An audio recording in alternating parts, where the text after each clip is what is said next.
250 रुपया टोल जब MTHL bridge के लिए रखा गया था तब कई लोगों ने इमीडिएटली देश के अंदर कमेंट किया कि देश के अंदर लोग ऐसे हाई टोल्स अफोर्ड नहीं कर सकते। इसके बावजूद दूसरे दिन भी ब्रिज पर हैवी ट्रैफिक देखने मिला और 40,000 के लगभग गाड़ियों ने इसका इस्तेमाल डे 1 पे किया। सिमिलर चीज वंदे भारत एक्सप्रेस ट्रेन के साथ में देखने मिलती है, जहाँ पर ऑलमोस्ट सारे रूट्स पर ये ट्रेन 100% कैपेसिटी पे चल रही है, जबकि कई रूट्स पर ये मोर देन 100% की कैपेसिटी पे चल रही है। सेम सवाल उठाए जाते हैं आज की डेट में मुंबई और अहमदाबाद के बीच में बन रही बुलेट ट्रेन के ऊपर भी कि क्या इंडियंस इस ट्रेन को अफोर्ड कर भी पाएंगे या नहीं, और इसका कोई डायरेक्ट और सीधा एक्सप्लेनेशन देना काफी ज्यादा सिंप्लीफाइड बन जाता है, जिसकी वजह से लोग जो है ब्लैक और व्हाइट डिसीजंस लेना शुरू कर देते हैं। लेकिन इंडिया एक इतनी ज्यादा सरल कंट्री नहीं है, हमारे यहाँ पे चीजों में बहुत कॉम्प्लिकेशंस है और यही चीजें डिटरमाइन करती है कि देश के अंदर हमें ऐसे प्रोजेक्ट्स फीजिबल होते हुए नजर आएंगे या फिर नहीं। यही चीज मैं आज आपको इस वीडियो में समझाने की कोशिश करूंगा। दोस्तों, हम कई बार इंडिया को directly European countries, American, western countries से कंपेयर करना शुरू कर देते हैं।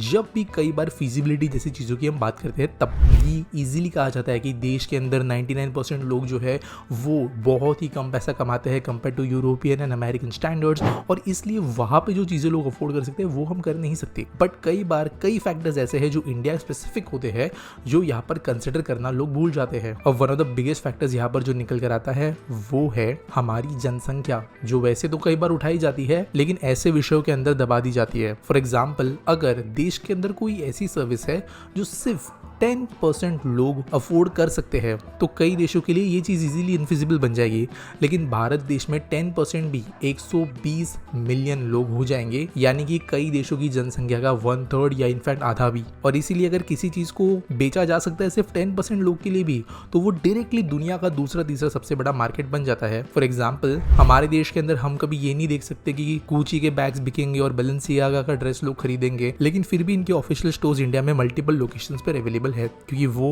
टॉप 0.1% एग्जिस्ट करता है। सेम चीज एप्पल के साथ में भी है। लोग बोलते हैं कि एप्पल का लेस देन 5% मार्केट शेयर है, लेकिन वो 5% मार्केट शेयर इंडिया को फिर भी टॉप 5 मार्केट्स के अंदर इजीली सेटल करवा देता है। और इसीलिए जब अफोर्डेबिलिटी की बात आती है तो कोई प्रोजेक्ट जब अपनी कैपेसिटी के हिसाब से काम करना शुरू करे तब इंडिया की पॉपुलेशन बहुत ज्यादा बड़ी है और उस बड़े पॉपुलेशन के अंदर का एक अच्छा खासा हिस्सा ऐसा बन जाता है जो चीजों को अफोर्ड कर सकता है। इसलिए ये पॉइंट नंबर 1 है कि देश के अंदर जब बुलेट ट्रेन बनेगी तब अच्छी खासी जनसंख्या इस चीज को अफोर्ड कर पाएगी। स्पेशली मुंबई और अहमदाबाद ये दो ऐसे शहर है जिसके अंदर की पर कैपिटा इनकम काफी अच्छी है और इसकी वजह से ये आंकड़ा काफी बड़ा ऑटोमेटिक बन जाता है अफोर्डेबिलिटी के हिसाब से। क्योंकि अगर आप प्लेन टिकट्स को भी देखें तो यहाँ पर इजीली 5-6 हजार रुपए ऑफ सीजन भी टिकट चले जाते हैं और ऑब्वियसली पीक के समय पर और ज्यादा, और वो फ्लाइट्स फुल होती है, यानी कि लोग इनको अफोर्ड कर रहे हैं तो बुलेट ट्रेन को अफोर्ड करने वाले भी काफी ज्यादा लोग होंगे। सेकेंड चीज जो लोग इग्नोर कर देते हैं वो है इंडिया का बढ़ता पर कैपिटा जीडीपी।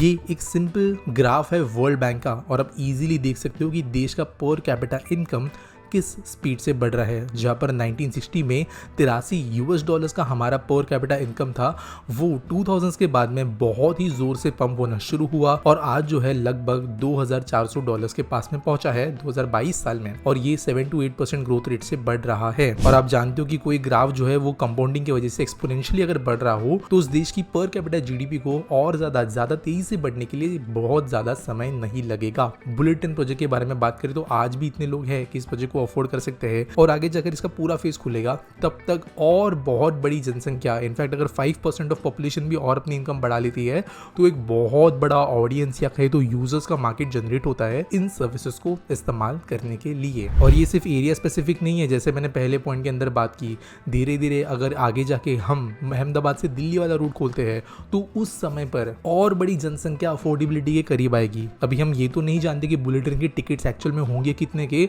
बट हम ये बोल सकते हैं कि जो फर्स्ट एसी होता है उससे थोड़ा ज्यादा होगा, जबकि जो एरोप्लेन के टिकट्स होते हैं उसके थोड़े कम ये होंगे। और ये जो आर्ग्यूमेंट आता है कई बार टिकट्स के अफोर्डेबिलिटी का, वो क्लियरली यहाँ पर लोग ट्विस्ट करके बता रहे हैं कि देश के गरीब इसको इस्तेमाल नहीं कर सकते। अब एक तीसरा पॉइंट जो मैं यहाँ पर ले रहा हूँ ये थोड़ा ओपिनियटेड हो सकता है, क्योंकि कई लोग बोलते हैं कि देश के अंदर ऐसी सर्विसेज नहीं बनानी चाहिए जो एक कम परसेंटेज ऑफ पॉपुलेशन यूज करे, बल्कि ऐसी सर्विसेज बनानी चाहिए जो ज्यादातर पॉपुलेशन इस्तेमाल कर सकते हैं। अब देश के अंदर ऑलरेडी इतनी वेलफेयर सर्विसेज चलती है, इतनी सब्सिडीज चलती है और इतने मार्जिनलाइज सेक्टर्स के लिए प्रोग्राम्स चलते हैं कि वैसे भी ज़्यादातर टैक्स पेयर्स का जो बजट है वो उसी सर्विस को दिलाने के लिए और उसके अंदर बेसिकली अपना पैसा कंट्रीब्यूट करके उसको दूसरे स्टार्टअप सोसाइटी में पहुंचाने के लिए इस्तेमाल हो जाता है। और वहीं पर जो सर्विसेज अपर स्टार्टअप सोसाइटी के लिए दी जाती है गवर्नमेंट के द्वारा वो बहुत कम है। आपको टैक्स तो देना ही पड़ता है, but at the same time देश के अंदर कोई भी लग्जरी गुड्स कहे या महंगे गुड्स भी खरीदे, चाहे वो इलेक्ट्रॉनिक्स जैसी चीजें क्यों ना हो, वो हेवीली टैक्सड है जो अपर क्लास देता है। एम्प्लॉयमेंट जनरेट करना हो गया या फिर जीएसटी जैसी चीजें, ये भी ज्यादातर जो है बिजनेस एंड अपर क्लास को अफेक्ट करते हैं और इसीलिए ये जो क्लासेस है इनको भी बेनिफिट करना है। स्पेशली अगर ये चीजें और इकोनॉमी को भी बेनिफिट कर रही हो तो कहीं ना कहीं पर मेरे हिसाब से करना जरूरी है। आपको इसके बारे में क्या लगता है वो आप मुझे कमेंट सेक्शन में जरूर बता सकते हो। मिलेंगे अगले वीडियो में।